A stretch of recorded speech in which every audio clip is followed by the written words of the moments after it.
Thanks, Noah. Thanks, everybody. I think I have the best gig here today.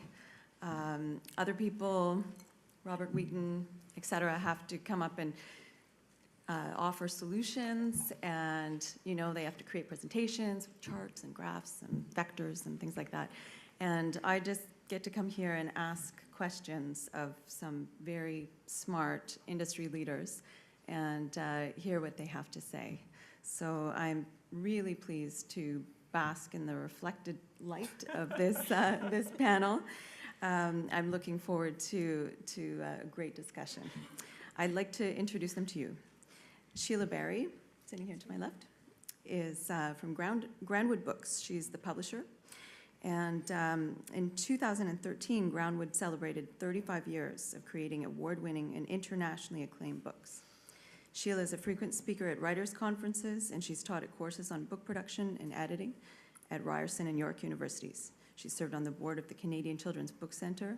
She's currently on the board at the Book and Periodical Council of Canada. David Caron, to my right. He's the co-publisher of ECW Press, Toronto-based book and ebook publisher with a mix of award-winning literary books and niche nonfiction marketed around the world. David has a zeal for community building and industry associations, having served on several boards, both in books and beyond, also as staff. Before books, he worked in the worlds of theater and photography. Kristin Cochrane, here on the far right, has been in the publishing industry for close to 20 years, and she's currently the president and publisher of Random House of Canada. She's a member of the Penguin Random House Canada Executive Committee. She held various senior sales roles at HarperCollins Canada before joining Random House in 2005. In her present role, she oversees all of Random House of Canada's publishing, including all of their imprints, which, if I read them off, we'd be here a long time. Okay. And Martha Sharpe, here on my far left. She is the editorial director of Simon & Schuster Canada. She's recently returned to Toronto after a stint in New York, where she held various publishing-related positions. Prior to that, she was publisher at House of Anansi, where she worked with writers such as Margaret Atwood, Michael Ondaatje, Sheila Heti, Rawi Haj, Lisa Moore, and Michael Winter.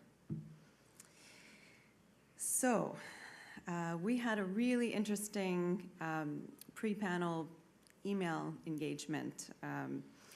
I sort of put forward a few questions to the panelists, and ended up, I think some questions were really overarching, and a couple of the panel members came back to me with some tweaks to those questions that I thought were making me pose the questions in a much more creative way. I started out by asking, what's the role of the publisher both now and in the future? This is a question that gets asked at every single one of these conferences, and it's such an open-ended one. I think it's interesting to many of us. But David came back to me and said, what's even more interesting to him right now is the question of partnerships, and the question specifically of the partnership between the author and the publisher. What does that relationship look like now?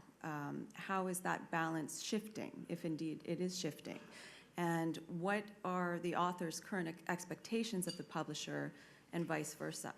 So I think I will put that more refined question to the panel, maybe starting with the person who asked it. I knew it. That's what you get for being so super keen. Yes, exactly. And what I was getting at, and hopefully everybody can, because hopefully these mics are working well. In that is so often we hear about what the author expects of a publisher, and one of the first conversations that we have whenever a new author comes in to talk with us is it's not about what we can deliver to that author, it's about what partnership we're entering into with that author. Mm-hmm. When they say what is the role of the publisher, well, the role of the publisher to me has always been the art of making something public, making, in our case, long form writing public. And to do that, we need to be in partnership with the author to do that. Mm-hmm. We will help with, in some cases, the concept. We'll definitely help with the development. We'll help with the design and marketing and sales and distribution and, and the revenue piece. But in each step of the way, it is that partnership with the author. We're not going to do these things for the author. We're going to do these things with the author. Mm-hmm. And so that gets into the same question when we talk about an author who comes in and talks about, self-publishing and things like that. Where we can deliver value into that equation is where I think they want to partner with us. So there are opportunities inherent in that, but there's also a different kind of tension, or maybe some pressure points as well, that can develop within that relationship. I wonder if anyone else wants to tackle that. Well, I think people go to publishers as opposed to self-publishing or using any of the various ways of making your work public that are available now. Ideally, they don't arrive at a publisher's doorstep unless they've already made the decision that they want to partner. So I think for starters, our people aren't usually fighting with us when they come in the door and we say we'd like to give you a book contract. They're, I hope, pretty open to what it is that we have that they don't have, whether that is access to market, whether that is expertise in design, whether that will save them, as a children's publisher, save them from having to illustrate their books themselves, which is often a bad idea. So I'm not sure that we necessarily have to sell ourselves to the people who've arrived. Sometimes we might have to sell ourselves to the people who haven't shown up at our doorstep yet. But if there isn't a willingness there, I'm not sure there's much point in trying to seduce people who don't want to be seduced. It's interesting that because there may be that difference between kids' books and perhaps adult trade books, because oftentimes I am having that conversation. Why should I pick you as opposed to doing it myself? Because sometimes we come up with a concept for a book and we go out and we talk to an author. And we do have to pitch ourselves about why they would want to partner with a publisher in order to make this book happen. Maybe that's different in kids' books because there's a certain element, I don't know, I guess I'm speaking out of not a kids' publisher, there's a certain element of design and development and marketing that a kids' publisher really brings to it that perhaps is not available to that author and otherwise. Like we have the job in terms of adult trade of proving why we deliver something that they won't get if they just write the stuff themselves and use Kobo or use Right. Kindle to get that stuff out there. Well, and I think I was about to say I'm about to take us slightly off topic, but I suspect the nature of Jesse's ambitions for this panel is that the whole thing will be wide-ranging. But I think in one of the questions she circulated early on to us, I'm jumping way ahead, but it's that notion of the value of publishing in relation to authors who have experimented with self-publishing their works, and then others. I seem to be sitting side saddle, sorry, I'll move this way. But to also identify authors who have made the decision to move from having been self-published into being represented or published by a more traditional publisher. And I think that there was that moment, and I do firmly believe of speaking it in the past tense, although it probably is not the smartest thing. It's just a bit of cheerleading that I do. But there was that moment a couple of years ago when Amazon was particularly in the US, being very aggressive in this space. And it was, there were colleagues of ours in New York who were literally cowering in the hallways of Manhattan Publishing, thinking that the whole thing was about to shut down. And major authors were moving away. And I think that what was really interesting out of that is you get past that moment of fear and you realize we were all, I think it really made traditional publishers really examine what the value is and to find ways to articulate that more clearly to authors, whether in those conversations where you're trying to bring someone in a pitch meeting or you've commissioned an idea or you're talking to an agent or you're talking to the larger industry as we are today. I think it's really healthy. It was with fear in the middle of it, but I think a very healthy moment for the industry to really step back and say, what is our value? And can we convince ourselves that that's a really important thing we do? And what is it? And breaking down in each way what it is we do. And I think what's come out the other side is a much healthier industry and a much healthier approach for all of us in how we consider the value we bring to authors in how we publish them. Kristin, thanks for bringing up the topic of self-publishing and how traditional publishers are interacting with the self-publishing landscape.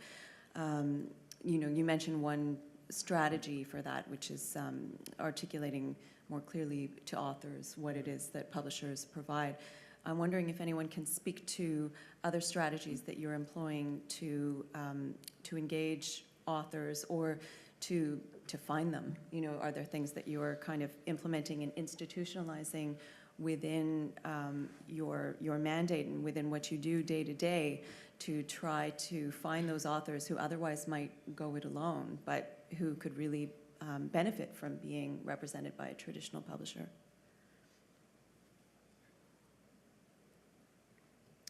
I have to say, I mean, you posed that question to us before, and I found that one hard to answer because, you know, that for us at least hasn't changed much. It's still that need to read widely, you know, on a you know, periodicals and online as widely as possible, and also to think about what books, you know, would be interesting out there that are not out there right now, and then to look for the author who might be able to do that.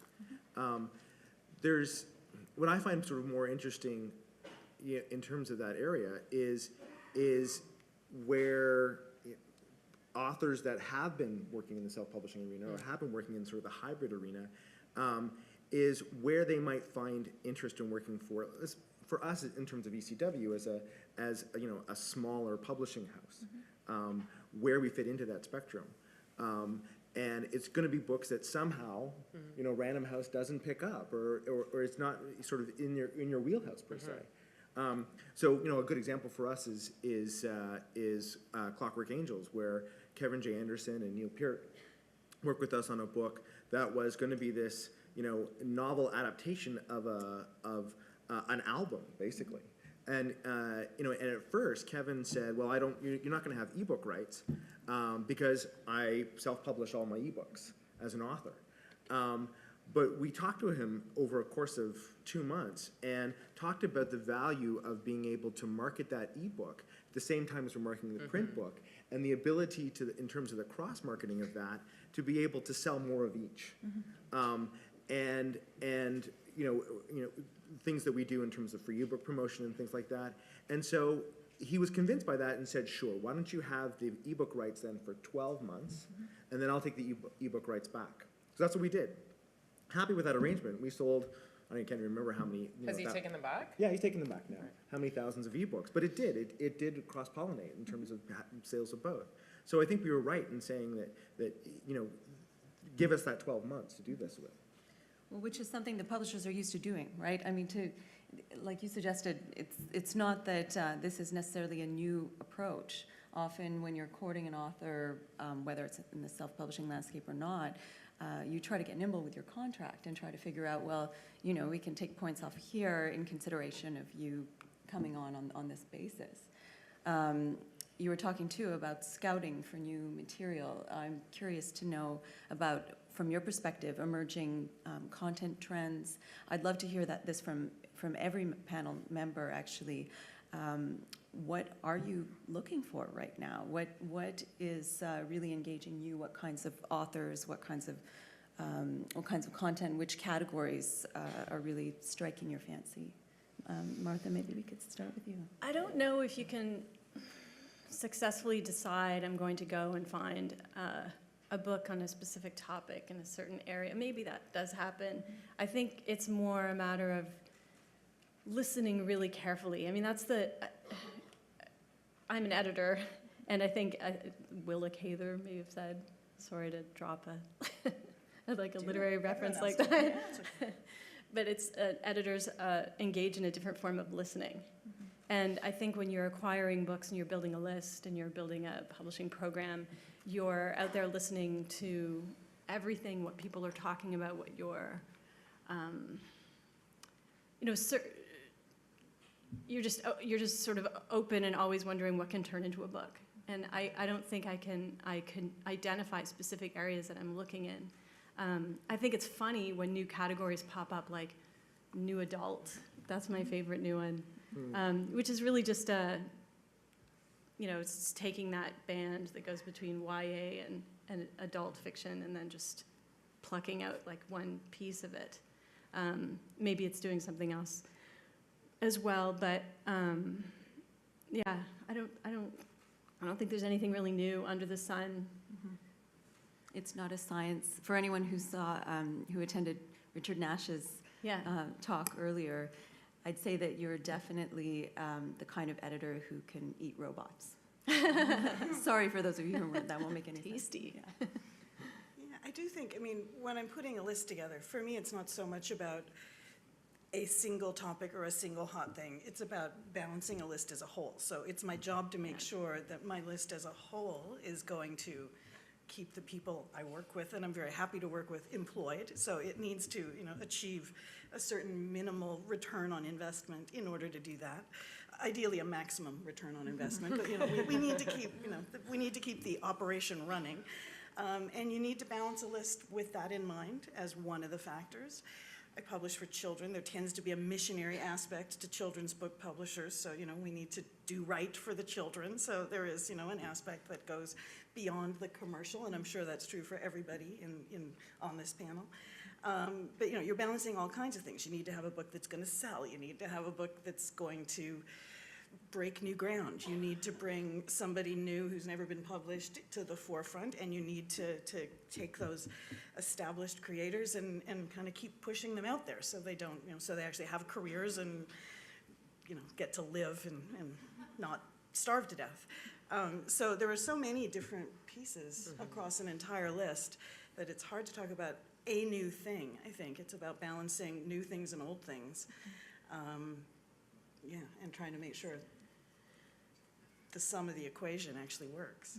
And if you have the right roster of authors and authors as partners, I think is something we're getting into and we may get back to. But I think it's also, there's that aspirational aspect. There are, it's the book you didn't know you wanted. I have this, picking up on what Martha was saying, I have all sorts of conversations with agents who will say to me, so what are you looking for? Or what are you trying to buy on this trip? And I think, particularly, I think with fiction, you can talk about voice, you can talk about your own past successes, the kinds of things that your marketing department and your sales team know how to sell well into the market, how the Canadian readers are behaving. But even then, you have to allow room for the thing you didn't know was going to be the knockout, amazing, beautiful first novel that wasn't, even on your radar when you got up that morning. But I think particularly with nonfiction, I think our role is in many ways to lead people to places, whether that's with ideas or changing the conversation or helping shape the conversation. And it really is that, you're not sitting around saying, oh, I really hope. I mean, this is really strange because I'm now going to plug a book we just lost, but Martha and I were at the back of the room talking about we both lost to my colleagues at Penguin, and that was on submission. But it was this really exciting, I can't believe I'm now pitching all of you on this book that we didn't buy. But I think it speaks to the passion that we approach our jobs with, that we are, we were both talking about this at the back of the room. And sorry, Robert, it was a little bit during your talk, but we haven't seen each other in a while. But it's this young explorer, and you get that sort of heart-pounding sort of, I keep wanting to say he's 29. I think he's actually 27. Yeah, he's 27. His name's Adam Schultz. I can't believe you're really pitching this. Well, now I'm in. I think once you're in, you're in.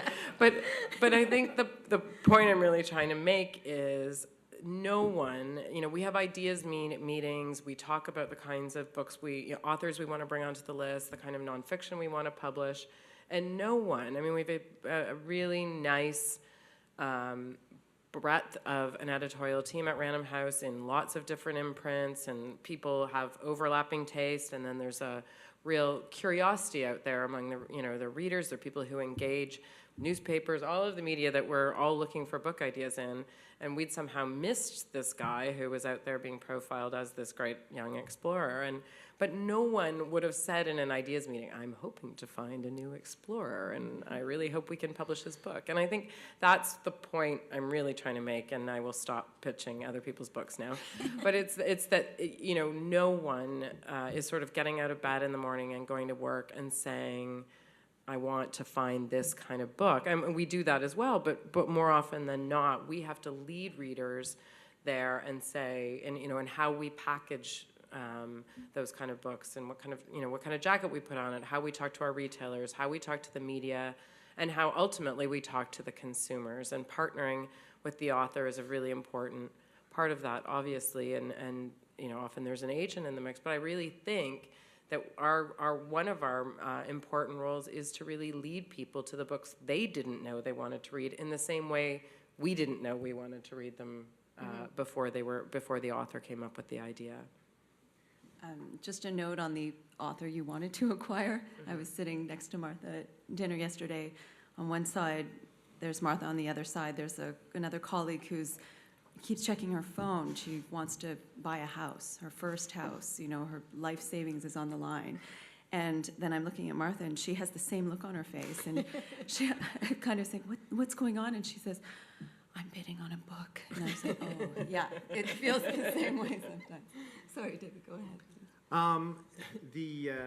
What's interesting to me is I think we're talking about that thing which, working with Jack David. If you don't know Jack, he's one of the biggest collectors of books on publishing out there. He's got a huge collection, and one of the things that always happens in these memoirs of a publisher from 1907 or whatever is the book that you simply had to publish. You read something and you have to publish it. I don't think it matters what genre it's in. You just read something that just says it has to be out there. And if you tap into why that is when you're reading it, that's what then propels you through sales conference and everything else that you have to do, right?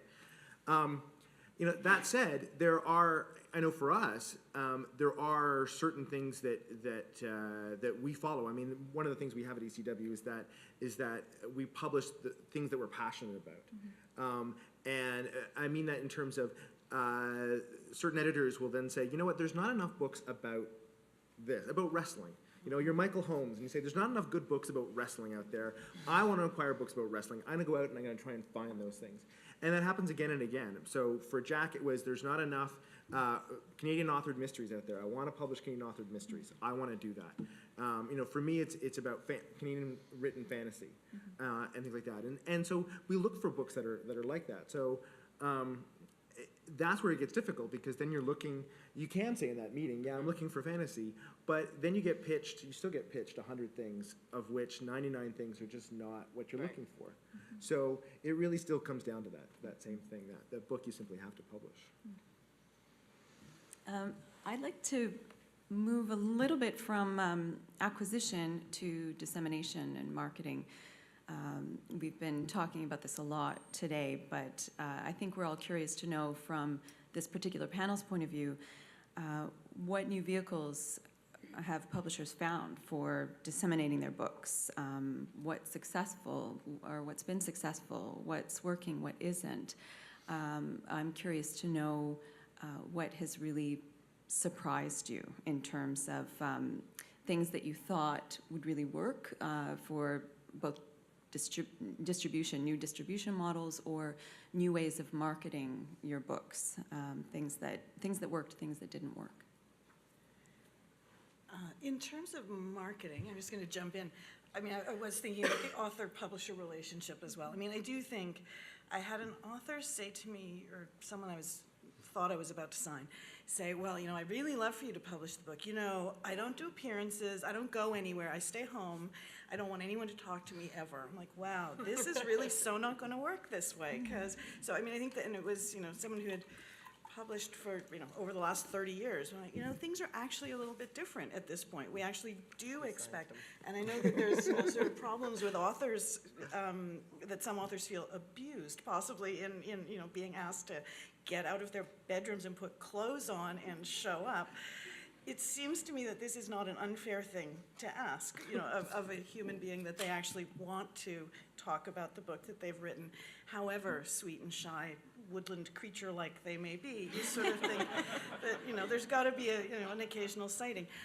So sorry, to get back to, and not that everyone needs to well, anyway, but my point being, ideally there is an author involved, and I do think that some of our some of the things I'm happiest about in the last year have involved things like authors writing, and you don't actually have to put clothes on in order to write a blog post that will, get retweeted and reposted, and that might actually have some sort of life out in the world separate from you.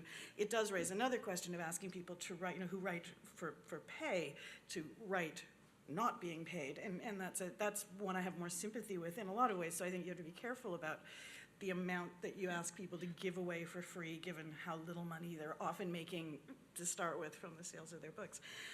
But I do think that if you can enlist an author or an illustrator and get them sort of through social media, that this actually can be very effective in ways that sort of surprised me, because you kind of go, oh yeah, one more author writing a blog post, and I think that they can be very moving, very funny, very, whatever they are, but they can appeal to people. Sheila, could I ask you along those lines, is there anything that you find particular to marketing and promoting children's book authors, things that that you find, I don't know, particular quirks or things that you look for, or things that work? Things I look not for. So you know how everybody has a website if you're a creative professional? With children's people, you have to be a little bit more careful about the websites, not because children are going to the websites particularly, but even the teachers and librarians. So there was, I remember, this was a while ago, but a great illustrator who also happened to be a war photographer. And when you went to his website, first thing you saw was bloody corpses in the streets. This was maybe not quite the image we were hoping to project for this guy. So there's a certain amount of, one hopes, self-censorship, but occasionally there might be discussions that I'm not sure necessarily have to be had with people who are writing for an adult audience, although, depending on your hobbies, I guess maybe they still need to be had. But, there is a bit of care. Does anyone else want to tackle the question of marketing, distribution, things that are working, things that aren't? Well, I think the interesting thing is and this picks up on some of my colleague Robert's earlier comments, but there's sort of this era of experimentation and where we can try new things, and you've mentioned a few new things, and I think everyone's doing it on whatever scale they're working on. But I think alongside that, one of the things that we're, again, it's that idea where we all tend to swing drastically in these big moves when change happens, and to really, let that change. I think we just have to accept. We haven't even touched on the topic, the title of the panel, but I believe it was something about the new normal. And one of the things I wanted to say is I feel like any panel could be called the new normal, and there's always going to be a newer normal. But I think it's to really accept that we just now do our jobs against a backdrop of constant change. And so to not be too distracted by the word change or the idea of change, but to acknowledge that that there needs to be this adaptability, but to be experimenting alongside really looking out, not throwing out all of the things that worked in the past. And so that sort of toolkit of how we promote our books and how we connect our authors to readers is really, there are lots of cool things we can do and are doing, but there's also some really traditional things that have been happening, and would have been written about in many of Jack David's history of publishing collections. If any of you, I highly encourage you. Apparently, I'm now pitching someone else's book again. But for our Strauss and Giroux published this fantastic book last fall called Hot House. That was Scribner. Oh, it's Scribner. Sorry, it was for our Strauss and Giroux. Sorry, yes, of course. And it's interesting that Scribner published it. Well, it was interesting. I bought a lot of copies. It was interesting that Scribner published it because there's a lot of nastiness in the book about the sort of competition between S&S and FSG. But one of the really cheering things, apart from some fantastic gossip about the industry, but one of the most cheering things about reading that book is really the sense of, some of that really strong, crisp print advertising that can really move the needle.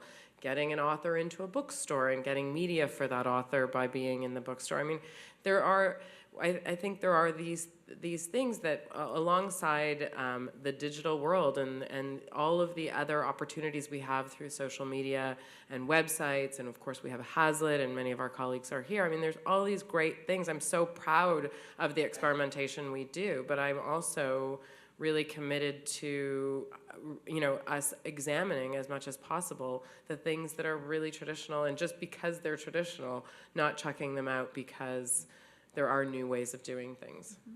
Yeah, those are the things that have to go together. I mean, that's you're sort of running two businesses, and that's what a lot of people have said. You're running the traditional business and you're running the experimental business at the same time. And again, it always seems to come down to that partnership. And that's the thing that sort of we look to try things out, to be pleasantly surprised by something that we didn't expect to actually do as well as it did. So when you have something like Kobo can sell, a particular title simply because Kobo will promote it somehow. On its site, they'll put out the e-blast to their reader base, and they'll place it on a certain landing page, and suddenly you get a buzz around a title that didn't exist before. They did that with one of our titles, Chai Tea Sunday. Nice nod to the folks at Kobo. Yeah, it's exactly. Good. Nice buttering up the customer. It's good. Yeah. It works. You're buying Robert a free drink, so you might want to. Yeah, exactly. I'll buy you. There you go. But it works so well beyond our imagination, actually. Because what it meant is it got the buzz going. It got the thing, it got that word of mouth going is what you're trying to get, ultimately in terms of all these marketing techniques that you're trying to do. And that got then the print sales going, et cetera, et cetera, I mean, these are the same thing happens for us in terms of the free ebook program. I mean, what we're trying to do is we're just trying to do, our free ebook program is that if you buy a print book, right on the book it says, that if you contact us, if you email us and say you bought this book and you want an ebook version of it, we'll just send it to you. And it opens up that dialogue with that person, and that's what's critical. It's not that they get the ebook; it's that they now are in dialogue with us, and that there's this connection made. And I think that seems to be the core of this, is that somehow there's a connection, whether it's, they've connected through Kobo and then word of mouth, but a connection's made of a reader to the writer. What percentage of your, now I'm just, take over as the moderator. What percentage of your sales on any given book would people take you up on that offer? Is it? And do you do it the other way around too? No. If they buy, No. Martha, I'm asking the question. Yeah, right? no, because the concept is definitely that, and we're trying to introduce it, get people to realize this, is that when you're buying a book, you're buying all the work that's been done into developing that book. Right? Everyone says, well, why should I pay so much for an ebook? Because, it's basically just a file duplication. No, it's all the rest of that stuff. So we're trying to say, if you paid for that with a print book, well then, yeah, we will provide the ebook as well. And they do that in the music industry, where if you buy vinyl, they'll provide the download and that kind of stuff. What percentage of our sales? I guess we don't look at it that way. I mean, we get about it. But is it pretty consistent? I mean, is it a sort of a consistent sense of this many people buy the print book and tend to take you up on the offer? You don't have to give me numbers. Yeah, but. no, I know. Well, I mean, it's. Well, I mean, we get about we give away about 1,000 free ebooks a year. We've done it for about a couple of years now. Total, like. Yeah. Oh, okay. Yeah. And it's. I think it also varies from the kind of book that it is as well. I'm sure. So my feeling is we haven't lost any sales. Right. I guess is what the most important thing. Right. And you've engaged with a whole set of new readers in a different way. Right? Exactly. Directly. Yeah, exactly. I think that's it. We've been talking a lot about the partnership between the author and the publisher, which is crucial and important, and based on building a really good relationship and having mutual confidence in each other's capabilities, for sure. But there's this expectation on the publisher, which is the trickier part for us to have. Be in partnership with this virtual reader that we're imagining always. And that's the thing that you're doing when you're trying to acquire a book, when you're trying to sell a book, when you're trying to market it. How am I going to reach those people? And I think that's what the author turns to us for. That's the core part of it. And it is virtual, and yet we exist in society. And how would I... So how am I going to sell this book to myself? What would make me stand out and buy it? And you have to sort of jump out of your skin sometimes, because you can't just be buying books in order to fill a list. You have to think, would I put my own? Alison Clark, our associate publisher, talks about this. And sometimes if she likes something, she's like, I would put real money down and I would buy this. And that's, and sometimes. Only sometimes, Yeah. which is honest and true. I mean, I think that definitely happens. Martha, I'm curious on your perspective, having gone to the States, worked in publishing, but publishing from different angles, right? And not strictly speaking the whole time at a trade book publisher, but in audiobooks and magazines. Now coming back to Canadian publishing in a different guise, are you finding, in terms of change as the new normal, are you finding that it's kind of, we think that we're asking different questions now, but they're sort of the same questions, just using different words that we were asking, let's say, 5 or 6 years ago? Or do you really feel there's a different tenor to the questions, and maybe they're being asked with more urgency? Oh, I know. I think that they're getting smarter. I think the questions are getting smarter, and there's less panic about what the ebook thing is and the digitization of publishing is all about. And it's the fearfulness that we talked about this morning. I think that fear came up this morning, and on a couple of the different presentations. I feel it lifting, and I think there's like a smarter approach to and like the panic people in the halls of Manhattan publishing. There's a lot less of it. And we also, this came up earlier too, it feels smaller, but maybe the size that it's supposed to be for now. I think there was like a huge amount of growth during the whole opening up of these superstores. Happened in the States, then a wave of them happened in Canada, and then wiping out the indie bookstores, which is terrible. And hopefully that will come back in some way, or go online in some way. I'm not sure. But I feel like that's changed. There's not the same amount of fear as there was around like 2007, 8, 9, which is a relief. And also, I mean, coming back here after I left here in 2006, and within the first few weeks, I found out one of my favorite bookstores in the city is closing, Book City at Bloor and Bathurst. And I think that it's interesting to see the transformation with where people buy books. It's really different. And it's different in Canada than it is in the States. And there's advantages to this marketplace, which probably our American branches, could learn from, and there's more variety, which is good. And it could be a healthier industry, I think, in Canada than it can be in the States for those reasons. Do you think that's where the fear comes from, though, that as a Book City closes, there's a whole group of, and this is microcosm, there's a whole group of readers there that then the publisher has to figure out anew how to get to those readers? Yeah, I think that's a real thing. Yeah. And I think the fear may be abating somewhat because we're starting to figure out some methods, but we're just on a beginning of a pathway there. Well, speaking of which, Sheila, we were emailing a little bit about illustrated ebooks, and of course you were thinking about this in the context of children's book publishing, but I think children's or adult. This is one of those questions that publishers have been grappling with now for several years, and within that category, how can we successfully represent those kinds of books online as ebooks? Now, I'm just wondering, do you have a sense of how is that shaking down in some way, or is that question really still completely up in the air, and is it still a bit of Wild West? Well, I think on the kids' side, it is still up in the air in terms of sales. I buy a lot of illustrated photographic cookbooks that I read. I mean, I think that there are certain categories where the illustrated digital side is completely healthy. But there, we haven't figured out, marketing to kids is tricky, and marketing, dealing with parents who almost certainly don't say to their child, put down that book and go pick up your screen and read on that, please. We don't necessarily want more screen time for kids. So but not even a concern, it's just a reality, like running the two businesses, David, is that, we have to be there preparing material, making sure that we can make this material accessible in ebook form for the day that we assume will happen when someone will want it for some purpose, whether that's, the school market or, some way. But it's not a futile activity, certainly, and we're, very good at producing these kinds of, these versions of our print books. But I can't say it's really making any money at the moment. So it's one of those sort of things that you do because you have to be ready, but how you're going to be able to sell them still remains very much up in the air.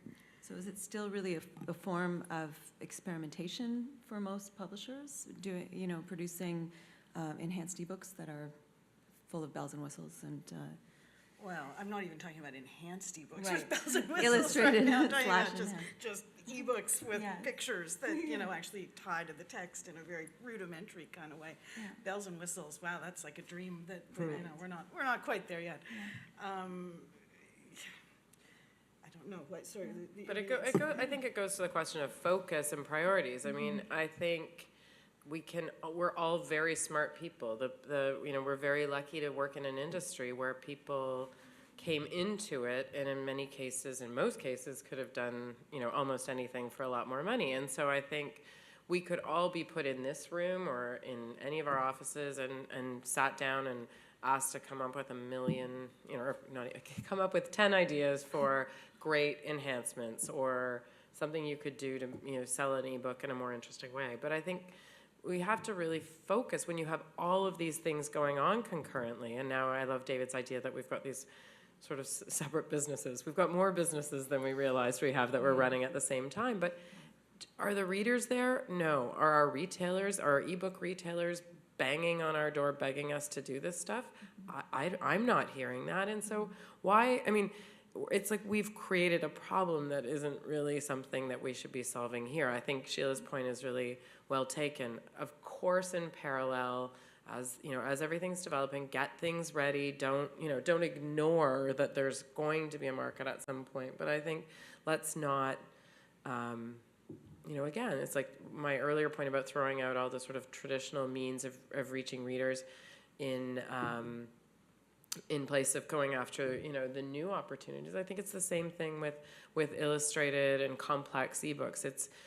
We're not getting a lot of consumers that are desperate to be there in that space. So be prepared, but don't run away from your, significant print business or your really, simple ebooks that you could be focusing on. That's my position. I don't know that it's the position of my corporate colleagues, but I just think you put it on the agenda to talk about today, and I felt strongly about making that point.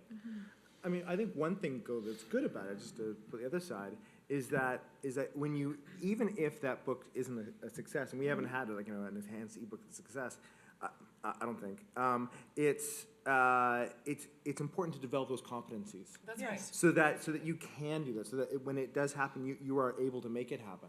So when I watched Lynn work on this Ice Storm book, iBook's author version of this Ice Storm book for 3 or 4 days at least. And I was thinking, that would be good. I was thinking, this is good. This is really good. So that when we have this book, that we really need to we're hoping that book will do well. Maybe it will, right? But what's important is that we do it so that we're ready to keep doing it, and then we will have the successful book that's going to break out. It may be the Ice Storm book. It may be something, 3 books down the road. Who knows? Yeah. Well, and I think that's a good, sorry if I can just jump back in, I think that's a good point about a lot of this experimentation is sometimes, obviously you want to generate more readers, you want to get the revenue that you'll attract through the successful experiment, but it also is a really good tool for developing people within your team and everyone getting kind of energized by the idea of a new thing, and that sometimes isn't going to come out in the exact same way as selling 5,000 copies of this book is, but it's also important, I think, in the space we're in. You sort of touched on competencies and your staff, and what I'm curious to know, what is it that you look for in building a great team, and is it different from what you would have looked for, a few years ago? Anybody? the flippant answer is I look for someone whose resume does not say at the top, my ultimate goal is a career in television. And we do get these, sort of these very blanket kind of, I know I want to be in something creative. I don't really know that it's books, but, there's maybe if I start in books, I can figure out what it really is. So, for me, it is someone who actually reads books in whatever form, who actually cares about the book, either, as an artifact, an object, or whatever. It's interesting. I mean, I think that's a self-selecting thing. In terms of other competencies, you have to figure that, people have to be able to learn what they need to learn, not come in necessarily knowing everything that they need to learn. That's our job, is to train and guide. But I would think that at this point in the industry, people who are actually passionate about this industry, not something more generic, as it were, is probably, or I've sent out 300 resumes and I really want a job, not that I don't have sympathy for that too, but that's not necessarily who I want, kind of coming in a sort of, as an entry-level position. I wanted to make sure that we left some time for questions from the audience. And if there aren't any, we keep talking. Yes. Because I can see, there's a countdown clock here. There's We 6 certainly minutes and can. 58, 7, Because you're wondering. and you're getting your Now money's worth, 6:54, 53, 52. There's one here. Well, what I'd like to address is really the question you just asked, Jesse, but I'd like to hear from other panelists as somebody who's training some of these people to come out into the industry. So, and I'm training marketing specialization at Humber, so I would like to hear a few other different viewpoints if some of you are prepared to talk, Sure. if you don't mind. The funny thing is I know for us, it's not that we're looking for, if we have a job opening in marketing, it's not that we're looking for somebody who's a marketing person. Much rather hire somebody who is a smart book person and then tailor a job to fit them. We don't always have a chance to do that because there's a role that needs to be filled. But if you can hire that person, then maybe things can switch around and maybe duties can switch around in order to for that person. I mean, I think for me, the key is for that person to continue to be engaged. Like you said that. You want people to continually feel like they're engaged and they're learning something new. We don't pay them enough to do something over and over and over and over again. There's something they need to be gaining from this, as well as a salary and benefits. They need to be gaining some growth within that job. And so I know that's what we look to do is find a match that is somehow they can grow and we can also benefit from the growth that they're going to experience within that job. And I think it starts with what Sheila said. I think it really has to be. I mean, we all of us in this room, everyone in the industry, it's our job to energize everyone. I mean, how are readers supposed to be excited about books if we're all schlumping around saying the industry's in crisis and oh God, there's all this terrible change happening. We have to be the cheerleaders, and as managers and people recruiting into the business, it's the same thing. I mean, many people in this room have had the benefit of this lecture before in different parts of different iterations at Simon Fraser years ago, but it's much of what I said there to young people coming into the industry. I mean, I think you want to have a sense. Do you rush to get your Globe and Mail? Although it's idiotic because you can now get it online. But do you go get your Globe and Mail and go straight to the book section? Do you have a working knowledge of the New York Times bestseller list? Do you have? I mean, especially now that everything's online, there's just no excuse for anyone coming into the business to not be completely engaged with what's happening in the UK, the US, international market, reading around. I mean, you might not want to read the new romance book, but you should at least understand why that trend is happening. And none of that, as David said, it's not about having a particular set of skills. It's about having that passion. And I like David, I feel like if you get in the door and if you can meet us halfway on that, we'll give you the kind of rounding knowledge and experience as much as we can. I mean, we had 35 people in our boardroom yesterday, enthusiastically engaged in our publishing group to hear our in-house legal counsel give a seminar on defamation and libel law. And people, I mean, it was people requested that we have this seminar. And I think that speaks to the enthusiasm people have for their jobs, but it's, you know, we're also meeting them halfway and saying, okay, we'll keep your development and skills going in these areas, so. Thanks. Martha, do you care to address that from your perspective, or Simon & Schuster? Given that you've been there such a long time. Yeah. I don't actually have a team. What do you expect I was of sitting here yourself? wondering, Would you like a team? should I reveal that? Should I? Maybe opportunities, people? No, I mean, I think that when I have hired in the past and when I would hire in the future, it would be all of the qualities that you guys were talking about. And also just somebody who is, sometimes what you get is somebody entering publishing and maybe they do want publishing and not TV, but they think that they're going to be going to like the lunches or they're going to be editing the book right away. And there's so much to be learned from the others, like the stages where you're working like from the outskirts in, which is usually the training path, especially on editorial and also probably in marketing and publicity as well. You can learn so much about, I mean, when you're sending out a mailing as a publicity intern, well, you find out who the key people are who are receiving those arcs or whatever it is. And also with, on the editorial side, you get to follow in the footsteps of the editors that have come before you if you're checking corrections and you're reading the letters, and so that, you know, insatiable curiosity for, you know, the work by the people that are already there or who are sort of higher up, and not the expectation that you are like in there in order to, you know, run things in 3 months.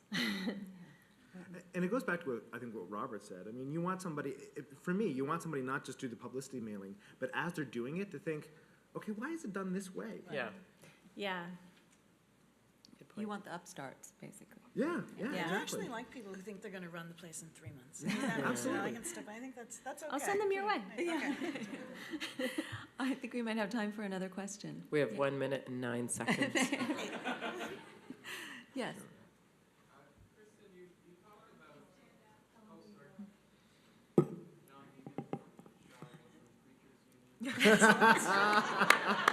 Well done. So you talked about that moment of fear when it looked like Amazon was taking over the ebook self-publishing Just have a light, yeah. side of things and how it's passed. And I'm wondering why it's passed. Why Well, the fear is gone.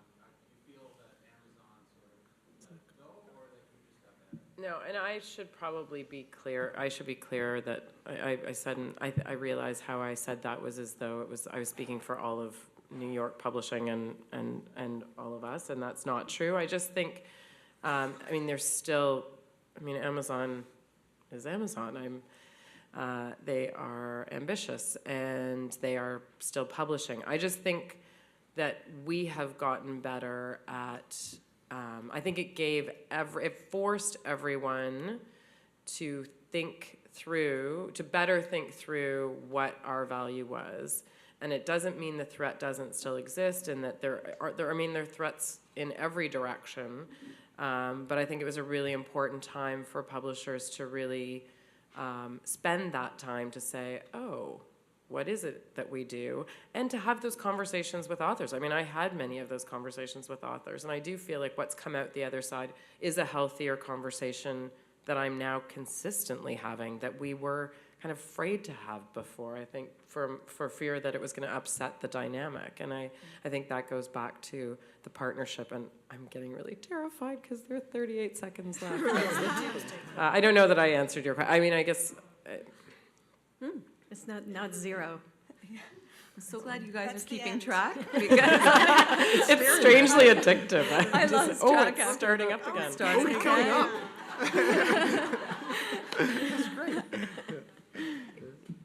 I think I'm going to wrap it up. I'd like to thank the panel so much for engaging in what I know are really open-ended questions. I think that all of us still, no matter how open-ended, we really appreciate you getting as specific as you could and letting us have a little glimpse into your day-to-day. So thank you. Thanks.